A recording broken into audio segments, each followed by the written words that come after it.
Hi hello नमस्ते, कशा आहेत मैत्रिणींनो? मस्तच राहा. तर माझ्या नवीन रेसिपी चॅनलवर तुमचं स्वागत आहे. पाहू शकता इथे फरसबी घेतलेली आहे मी, छान बारीक कट करून धुवून स्वच्छ घेतली होती. बारीक कट केली ना तर लवकर शिजल्या जाते. ह्यापासून आपल्याला अगदी छान टिफिनसाठी रेसिपी बनवायची बघा. तर आता आपण ही साईडला ठेवूया. तर इथे मी साहित्य घेतलेले आहे, पाहू शकता तुम्ही. कोथिंबीर घेतलेली आहे, एक टमाटा घेतलेला आहे, त्याचबरोबर थोडासा लसूण पण घेतलेला आहे बघा. तर आपल्याला हे टमाटा छान बारीक कट करून घ्यायचा आहे बघा मैत्रिणींनो. अगदी बारीक करायचा आहे, मोठा मोठा कट करायचा नाही आहे.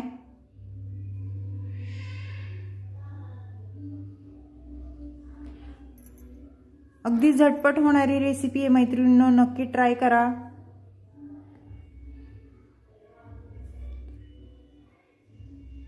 आणि खूपच टेस्टी लागते ही रेसिपी.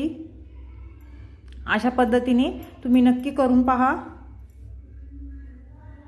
एवढं साहित्य पण लागत नाही, घरच्या साहित्यामध्येच ही रेसिपी होऊन जाते. टमाटा छान आपला बारीक कट करून झालेला आहे, पाहू शकता. त्याचबरोबर आपल्याला लसूण पण छान बारीक कट करून घ्यायचा आहे. अशा पद्धतीने पाहू शकता तुम्ही.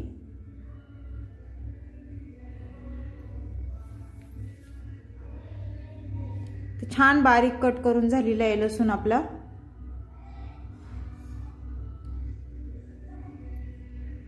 त्यानंतर आपल्याला इथे कोथिंबीर बघा मी घेतलेली. कोथिंबीर छान धुवून स्वच्छ घेतलेली आहे, फ्रेश कोथिंबीर आहे. ती पण आपल्याला छान बारीक कट करून घ्यायची. मैत्रिणींनो, चॅनलवर कोणी नवीन असेल तर लाईक सबस्क्राईब करायला विसरू नका. आणि माझे व्हिडिओ पाहत जा. कुठून पाहताय ते पण मला सांगा कमेंट करून. तुमची कमेंट वाचायला पण मला छान आवडेल. माझी रेसिपी जर आवडली तर तुमच्या मैत्रिणींना शेअर करा. तर पाहू शकता मैत्रिणींनो, कोथिंबीर छान बारीक कट करून झालेली आहे आपली. तर इथे मी मीडियम साईजचे 2 छोटे कांदे घेतलेले आहेत बघा. तुम्हाला जर जास्त कांदे ह्याच्यात टाकायचे असेल तर तुम्ही टाकू शकता. ते कांदे पण आपल्याला छान बारीक कट करून घ्यायचे आहेत, पाहू शकता तुम्ही. टमाटा आणि कांदा छान बारीक कट करून घेतला ना, भाजीमध्ये कसं त्याला एक हे येतं, मिळून भाजी होती एकदम छान. आणि आपण जाडं जाडं जर कापलं तर ती मिळून भाजी येत नाही. तर छान कांदा ह्यो बारीक, जेवढा बारीक कट करता येईल तेवढा तुम्ही बारीक कट करून घ्या.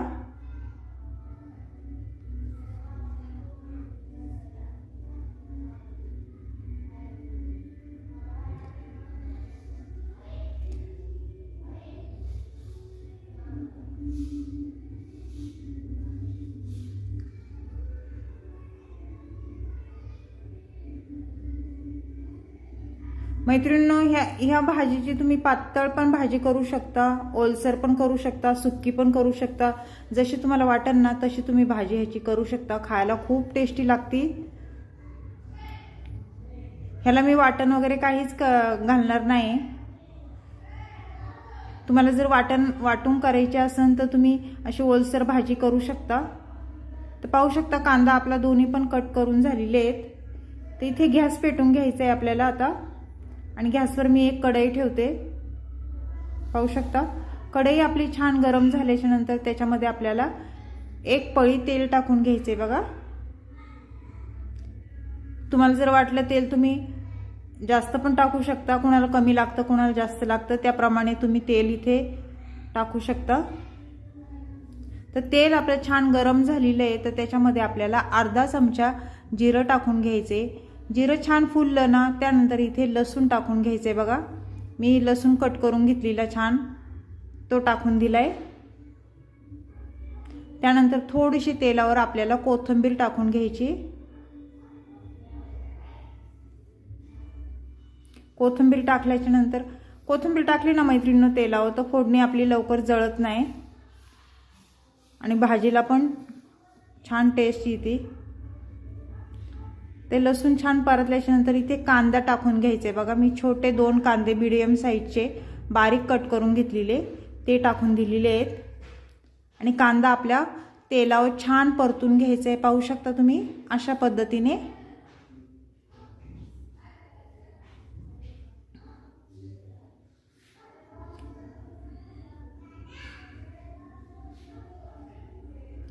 कांदा आपला जरासा परतला ना त्यानंतर आपल्याला इथे टमाटर टाकून घ्यायचे। मी एक टमाटा छोटा बारीक कट करून घेतला होता तो टाकून दिलाय आणि टमाटा पण आपल्याला तेलावर छान परतून घ्यायचा आहे बघा। टमाटा आणि कांदा छान मऊ होईस्तोवर आपल्याला परतून घ्यायचा आहे।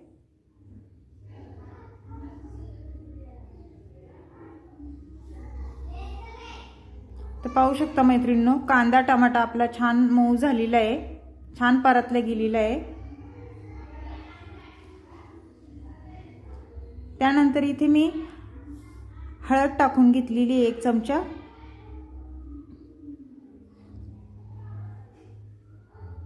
1 चमचा धना पावडर टाकली आहे बघा, 1 चमचा बेडगी मिरची पावडर टाकलेली आहे आणि 1 चमचा लाल तिखट टाकून घेतलेले आहे। तुम्हाला जसं तिखट लागतं त्याप्रमाणे तुम्ही तिखट मिरची पावडर वाढवू शकता। तर हे छान तेलावर मसाले आपल्याला परतून घ्यायचे बघा। मसाले परतल्याच्या नंतर आपल्याला पुढे काय करायचे, फरसबी मी छान बारीक कट करून घेतलेली, धुवून घेतली होती स्वच्छ, तीही तेलावर आपल्याला टाकून द्यायची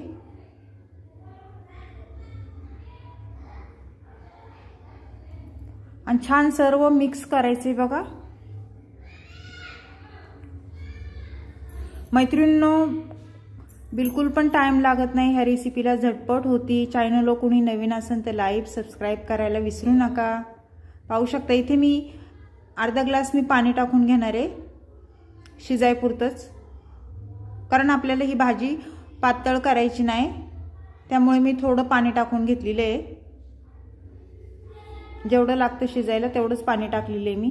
चवीनुसार मीठ टाकून घ्यायचे बघा, मीठ विसरू नका। मीठ जर तुम्ही नाही टाकलं तर भाजीला काहीच चव येणार नाही। तुम्ही किती पण मसाले वगैरे भरपूर वापरा पण मिठाशिवाय चव नाही जरा पण। तर हे आपली भाजी आता छान आपण हलवून घेऊया मीठ टाकून झाल्याच्या नंतर। आणि त्यानंतर आपल्याला इथे काय करायचे आता बघा, मी एक झाकण ठेवून घेणार आहे कढईवर आणि त्याच्यामध्ये ताटलीत पाणी टाकणार आहे। पाणी टाकलं ना कसं वाफेवर भाजी छान शिजते आणि खाली लागत नाही, त्यामुळे आपल्याला पाणी टाकून घ्यायचे ताटावर आणि मध्ये मध्ये आपल्याला चेक करायचे आपली भाजी झाली आहे का म्हणून। पाहू शकता छान आपल्या भाजीला तरी सुटलेली आहे आणि भाजी पण अगदी मस्त चमचमीत दिसते बघा। एकदा भाजी आपण आता छान हलवून घ्यायची। त्यानंतर आपल्याला काय करायचे मैत्रिणींनो, भाजी शिजली का बघायची जरा। पाहू शकता भाजी आपली जरा शिजलेली आहे। तर त्यानंतर इथे मी हे करून घेणार आहे शेंगदाण्याचा कूट।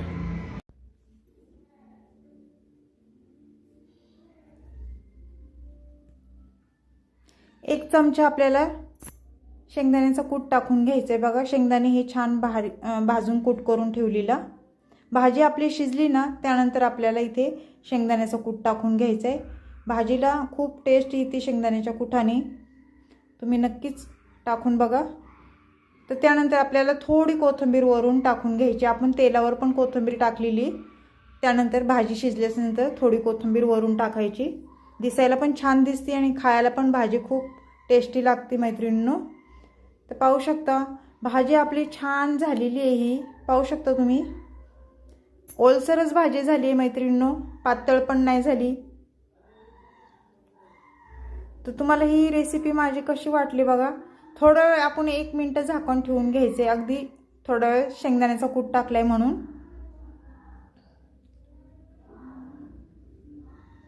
ते झाकण खोलून आपण बघूया, चेक करूया। छान मस्त शेंगदाण्याचं कूट आपल्या भाजीमध्ये मुरल्या गेलेलं आहे बघा. तर ही भाजी झालेली आहे आपली मस्त. तर रेसिपी कशी वाटली कमेंट करून नक्कीच सांगा मैत्रिणींनो. बाय.